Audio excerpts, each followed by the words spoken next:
Assalamualaikum warahmatullahi wabarakatuh. Kami dari kelompok E akan menyampaikan materi presentasi untuk tugas PKN tentang materi penegakan hukum yang berkeadilan. Saya Sandi Haikal Ramadan sebagai moderator dan Cilma Ulil Niam sebagai pemateri, Hani Mufarikah sebagai pemateri, Nurul Ika Silviana sebagai pemateri dan Reksi Maulana sebagai pemateri. Dan selanjutnya akan dilanjutkan membacakan materi oleh Cilma Ulil Niam. Baik, yang pertama adalah pandangan terhadap penegakan hukum di Indonesia dan contohnya. Menurut kelompok kami, penegakan hukum di Indonesia saat ini masih belum cukup untuk dikatakan berkeadilan bagi seluruh rakyat Indonesia, karena menurut kami, nyatanya di Indonesia masih ada beberapa proses hukum yang terkesan dilakukan secara terburu-buru dan kurang detail dalam mengambil keputusan dari kronologi serta akibat yang mungkin terjadi. Contoh kasusnya yaitu, ada 2 orang satpam yang dipenjara karena tidak sengaja membunuh terduga untuk membela diri. Untuk lebih detailnya akan dijelaskan oleh Reksi.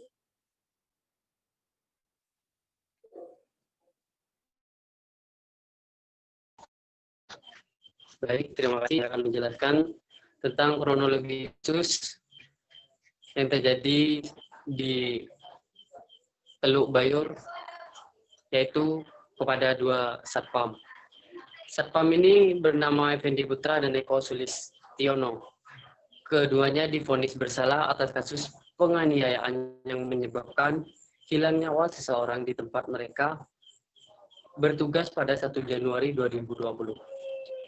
Eko dan Effendi dijatuhi hukuman penjara yang berbeda dalam sidang pembacaan putusan di Pengadilan Negeri Kelas 1A Padang pada 20 Oktober 2020.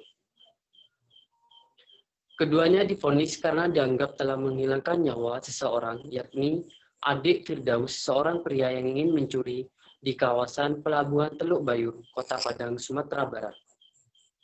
Terdakwa Eko Sulistiono divonis 1 tahun 6 bulan pidana penjara dan Effendi Putra divonis 4 tahun 6 bulan pidana penjara oleh Majelis Hakim Leba Maknandoko pada Minggu 25 Oktober 2020. Selanjutnya yaitu Hani Mufarikah.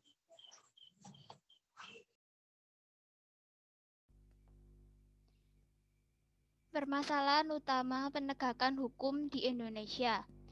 Menurut sudut pandang kelompok kami, masalah utama penegakan hukum di Indonesia adalah beberapa oknum yang terkadang terburu-buru dalam mengambil keputusan dan kurang detail dalam menentukan keadilan atas bukti kronologi dengan akibat yang terjadi. Kita banyak terjebak pada pandangan yang hanya menganut hukum tertulis dalam menyelesaikan berbagai macam permasalahan di masyarakat. Sementara itu, nilai-nilai yang tidak tertulis yang hidup dan berkembang dalam masyarakat akan hilang dan terpinggirkan.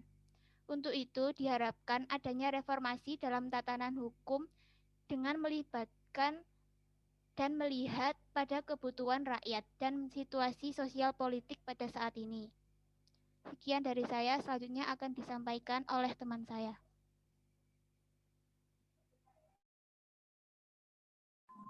Baik, selanjutnya saya akan menyampaikan solusi untuk penegakan hukum di Indonesia agar berkeadilan. Nah, sebenarnya untuk solusi ke depannya demi menciptakan penegakan hukum yang berkeadilan adalah bisa dengan cara penguatan karakter serta peningkatan seleksi penegakan hukum sendiri. Seperti kasus di atas yang juga sangat diperlukan proses banding apabila memang keputusan kurang dapat diterima oleh salah satu pihak. Nah, untuk harapan ke depannya adalah hukum di Indonesia lebih diperjelas lagi dalam penilaian untuk memberikan keputusan, vonis yang diberikan, serta penyeleksian yang lebih untuk penegakan hukum, dan mempertimbangkan juga tentang kemanusiaan. Sekian.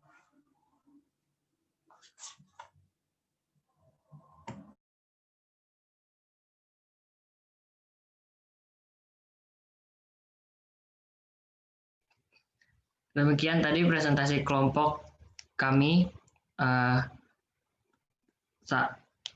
Mohon maaf bila ada penyampaian atau materi yang kurang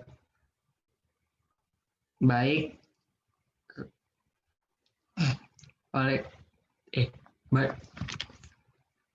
sekian dan terima kasih. Wassalamualaikum warahmatullahi wabarakatuh.